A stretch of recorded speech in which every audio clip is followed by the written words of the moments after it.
Welcome to The Bid, where we break down what's happening in the markets and explore the forces changing the economy and finance. I'm your host, Oscar Polito. Long regarded as an undervalued and overlooked market, Japan has been undergoing a profound transformation.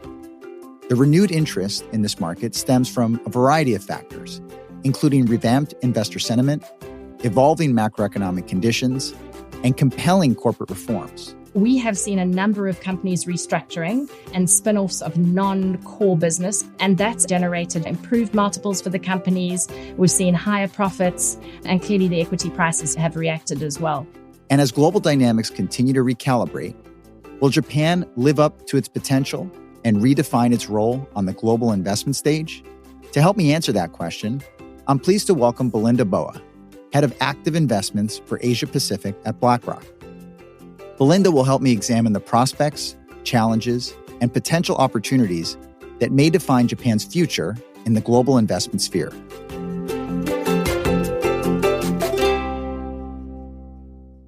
Belinda, thank you so much for joining us on The Bid. Hi, Oscar. Thanks for having me. We're here to talk about Japan, and I'm wondering if before we zoom in on the present and the reason that people are talking about Japan so much today, I wonder if we could zoom out and think about some of the standout moments that Japan has had over the past few decades, and how have people thought about Japan just as a market to invest in? So Japan was the poster child of the 20th century. Post-World War II, it grew a massive agricultural hub in the 60s. It was known for its engineering and its innovation in the 70s. And by the 80s, it was actually the second largest economy in the world. And the reason why I say that is not only that the economy was thriving, but so was the stock market. December 1989 was the peak of the Japanese stock market. And at the time, Japan was 45% of the world's market capitalization. It's now 6%. Not only did it have an incredible run, it became an asset-inflated bubble economy. Post-December 89, just 1 year on from that, about 2 trillion was knocked off the market capitalization of the exchange. That was about roughly half its value. And from there, it entered 2 decades of very low economic growth, deflation, and stagnation. And the reason why it's so important is that when you have an environment of stagnation and deflation for as long as Japan did, it creates a strong incentive for both corporates and for households not to invest and not to spend. And so Japanese investors historically have been some of the most risk-averse in the world. Households today, still, most of their assets are in cash and in deposits. And up until recently, even corporates had very, very high cash balances. Lack of investment also meant that there was a lack of growth in the market. Roll on to the end of the 90s and beginning of 2000, the Japanese government put forward some aggressive policies, some of which worked, but only for a short space of time. It was only in 2013 when Abenomics, which was really the economic term for the late Japanese leaders' revival of the Japanese economy, had 3 arrows. And the focus was monetary policy, flexible fiscal, and then a structural reform story. And the idea there was reinvigorate growth to bring back inflation into the economy.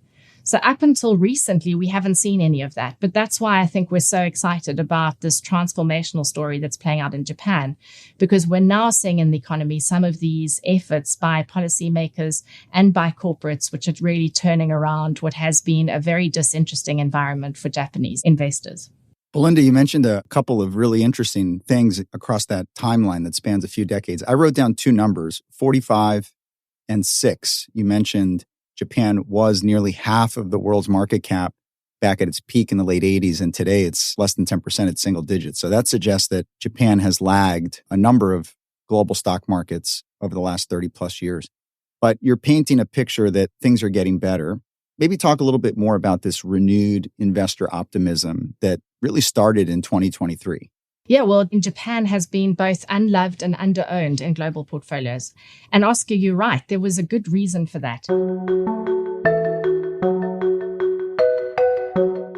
When you're in a deflationary environment with a lack of consumer confidence, a lack of spending, both at the corporate level and at the household level, it doesn't generate the sort of returns that you've wanted. And that's been the environment that actually characterized Japan. But there are some really big shifts that are happening, and I want to just focus on 3 of them. Firstly, the macroeconomic environment. I mentioned that Japan has been in this deflationary spiral for a long time. And for the first time, actually since mid-2022, we're starting to see inflation come back. This is going to have a profound impact on the behaviors of households and corporates because as opposed to always being in a cost-cutting exercise and worried about costs and not spending, actually we're now seeing companies increase their prices. The impact of that is that we're seeing margin expansion. So this is profitable for companies. And also they're able to spend not just on their own capex, but on wages. So we're seeing wage inflation. Though numbers at the end of 2023 are at multi-decade highs. So the macro environment is significantly different to where we've been. And the impact that it's having on corporates, on households, I think still has a long way to play out, but it's very important because it's so different. Secondly, Japan is a diversifier.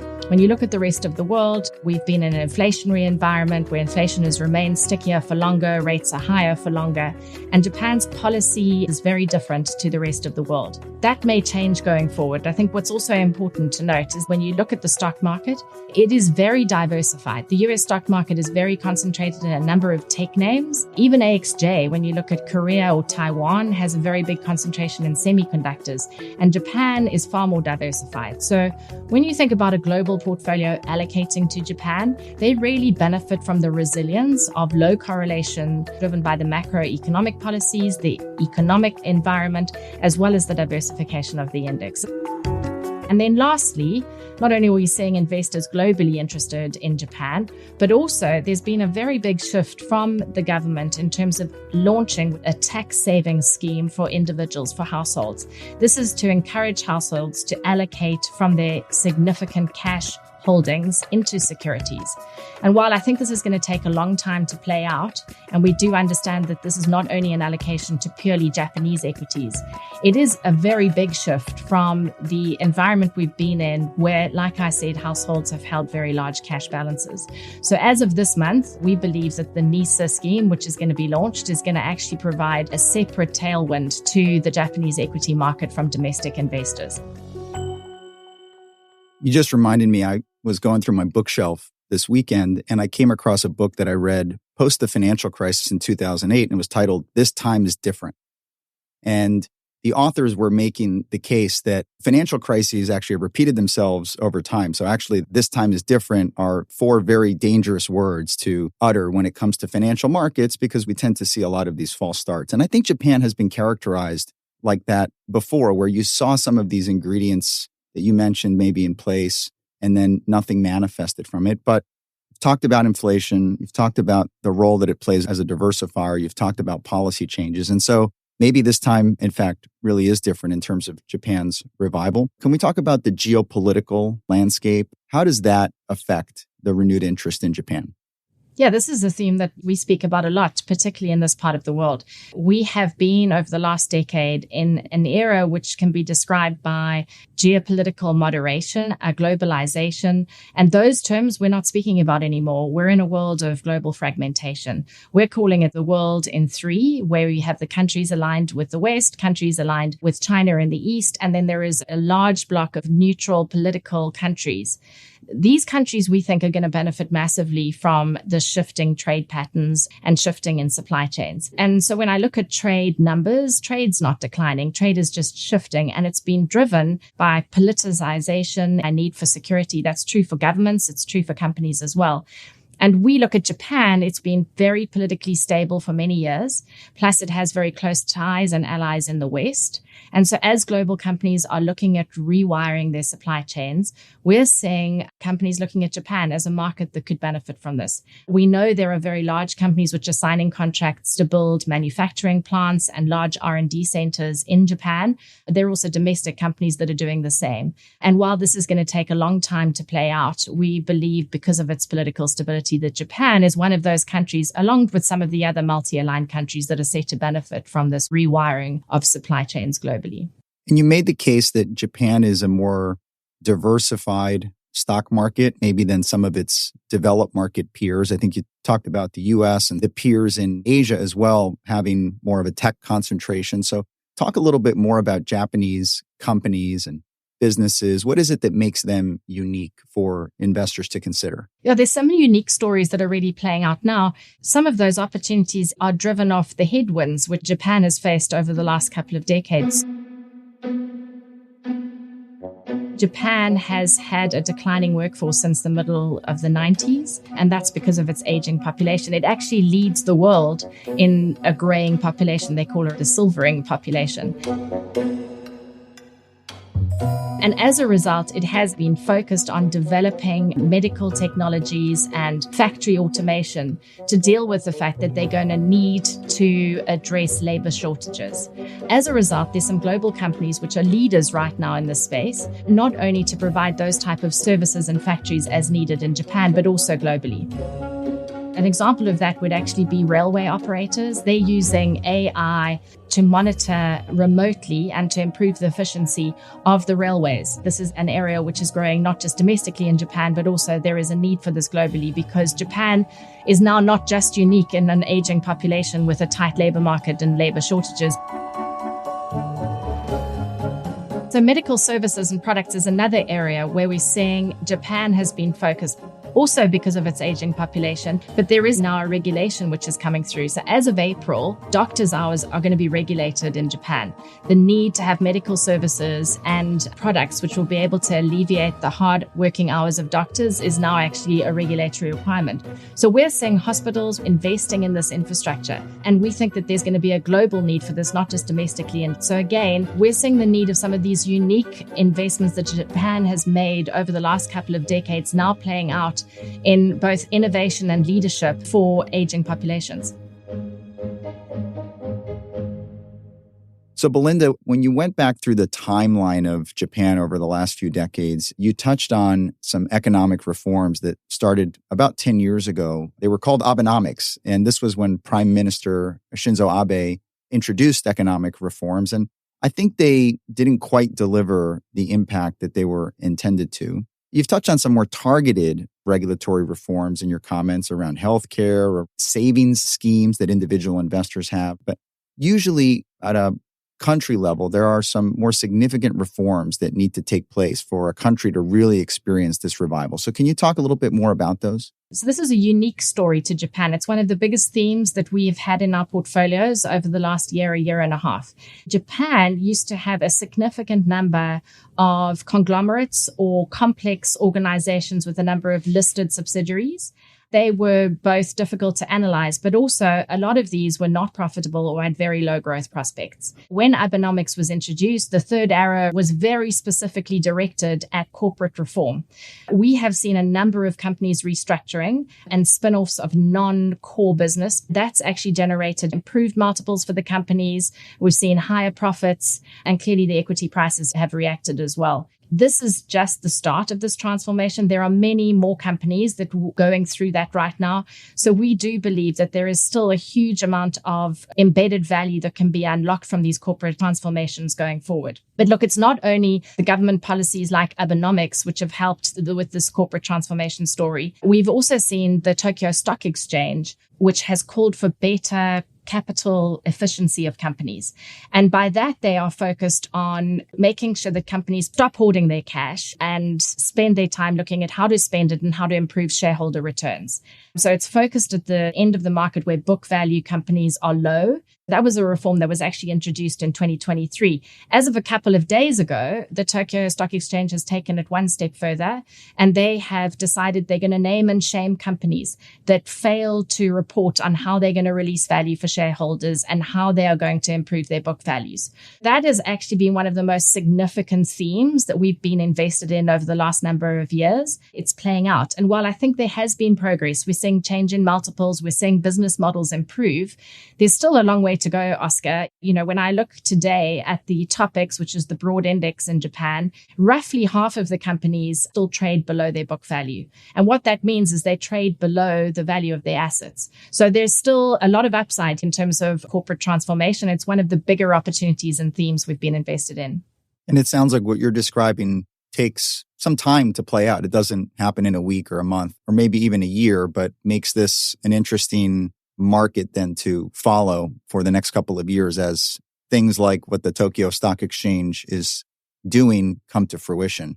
And you mentioned where you're sitting. We should mention that you're recording this in Singapore at a rather late hour of the evening to accommodate us. But you're the head of active investments in the Asia Pacific region for BlackRock. So how do you think about the role of an active investor when you're looking at the Japanese market?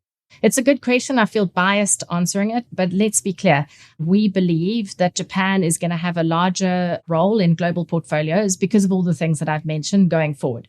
And whether that is in terms of just broad index exposure or whether it's an active exposure, so relative to a benchmark, or even a private exposure, I just believe that because of this transformational story that is playing out, we're going to see more interest and more investment in Japan as a whole. However, said that, because of this massive transformation that we're talking about, and because Japan is ripe for stock picking. Tokyo Stock Exchange had 3,900 companies listed on the exchange at the end of December.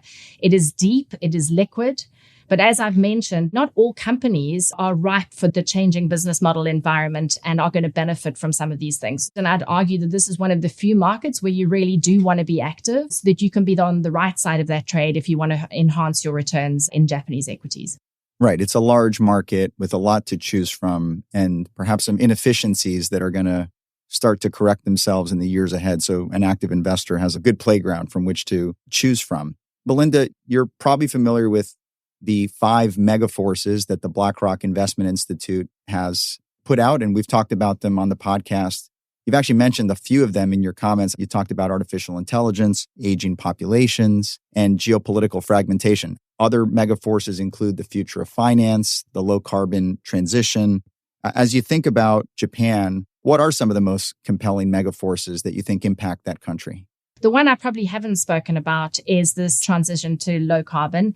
It is front and center for Japan. And interestingly, it has been probably long before sustainability, the term, became popular globally. And the reason for that is Japan has had to focus on the scarcity of natural resources and its social values, given the changes that I've mentioned from a demographic perspective. It is a country that has faced unbelievable earthquakes and tragic tsunamis over the years. And there is a deeply felt duty to both protect and preserve the environment in Japan. That, combined with the country's expertise in engineering and innovation, has meant that it's actually developed energy-efficient industries years before the rest of the world was starting to look at that. It was the first place that developed the hybrid electric vehicle. It also has this deep sense of renewables. And in fact, plastic bottle recycling has been running at over 80% in Japan for over the last decade. That is significantly lower in other countries. So just examples of how focused the country has been in terms of the theme around sustainability. More important than anything else is the fact that we are seeing both public and private companies aligning with the government's commitment of 150 trillion yen to building a sustainable future in Japan. We're going to see more leadership and more innovation from companies around the theme of sustainability coming out of Japan, and they will thrive in that environment. So it sounds like almost all of the mega forces are somehow interweaving in the Japanese investment opportunity based on what you're saying. Belinda, I know that you're actually from South Africa. You spent part of your career there. You've worked in London.